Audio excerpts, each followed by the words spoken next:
Welcome to Buzznork, and this is Bob Lazar Files, Area 51's darkest secret. Some say the truth hides in plain sight.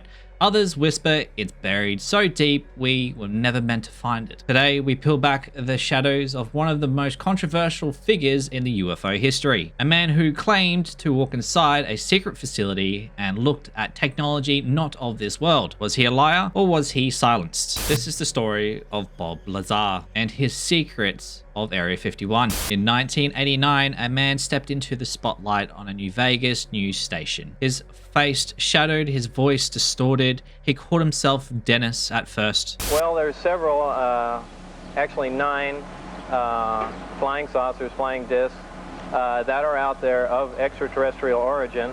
The live interview with the shadowy Dennis drew international attention. He later revealed his true name, Bob Lazar. He claimed he worked at a facility called S4, a hidden installation just south of the infamous Area 51 in Nevada. According to Lazar, his job was unlike anything most scientists could imagine. He wasn't building weapons, he wasn't running experiments. He was tasked with reverse engineering an alien spacecraft. The power source is an antimatter reactor.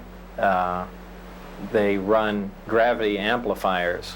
There's actually 2 parts to the drive mechanism. It's a bizarre technology. There's no physical hookup between any of the systems in there.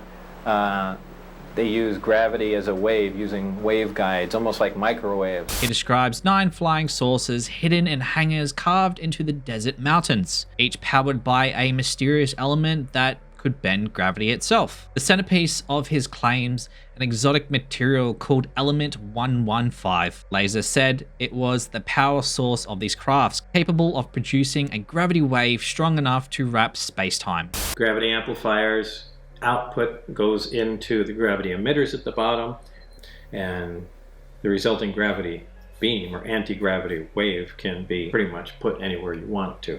And I had access and was permitted to view and look at the operation of this main level with the gravity amplifiers and the level below the gravity emitters. And people call these large black rectangular areas on the top portholes.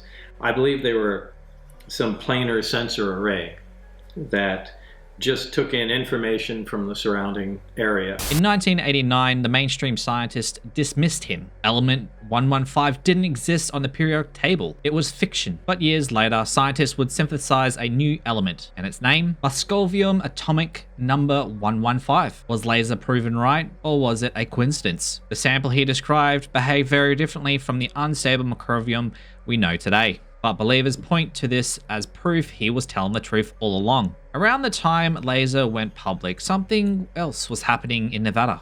Locals began to report strange lights in the sky, objects moving faster than any known aircraft, hovering silently, then vanishing with a blink of an eye. Lazar himself even took friends out into the desert to watch these crafts test flights.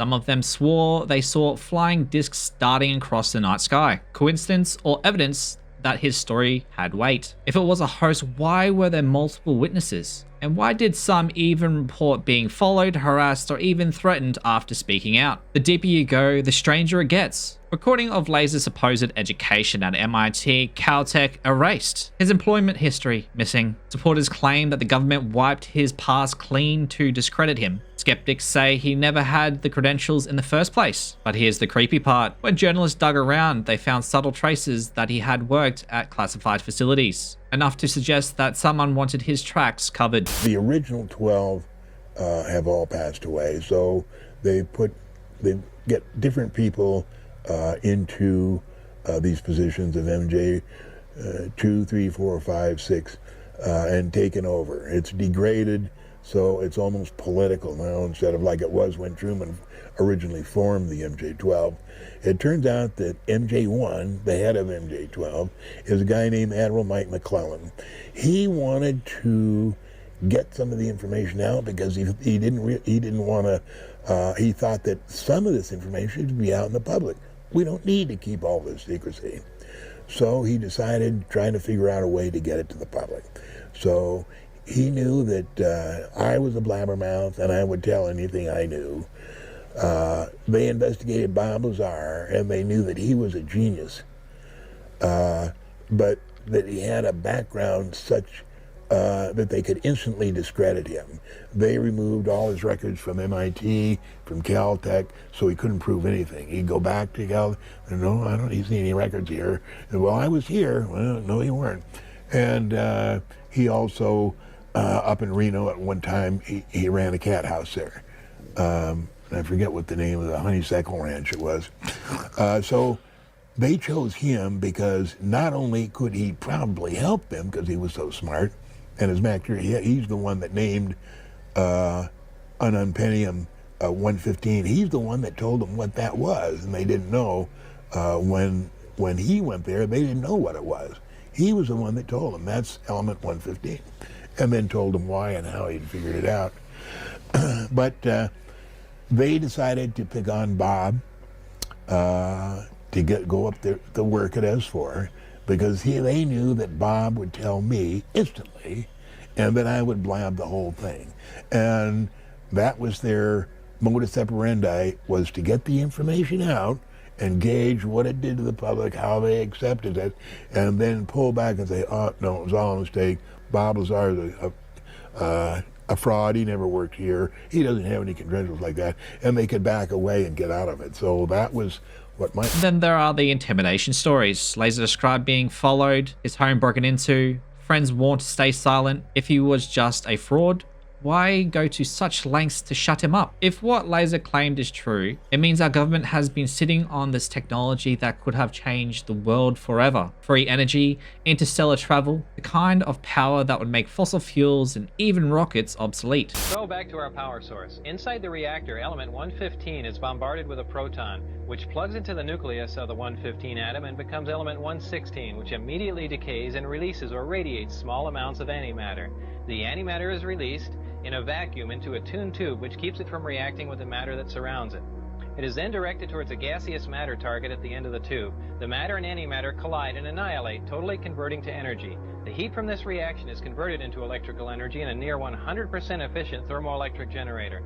This is a device that converts heat directly into electrical energy. Imagine the lengths they go to keep that secret. Wars fought in silence, whistleblowers erased, even the public left in the dark. Or maybe Lazar was just part of something bigger. A disinformation campaign, a carefully planted story to distract, confuse, and muddy the waters of what really was going on at Area 51. Who is Bob Lazar? A genius scientist silenced for speaking the truth? Or a con artist who stumbled into legend? Either way, his story refuses to die. Decades later, he still haunts us, still divides us, and still makes us look into the sky, wondering what's out there. Because maybe, just maybe, the truth isn't out there. Maybe it's locked away right underneath our noses, and someone doesn't want us to find it.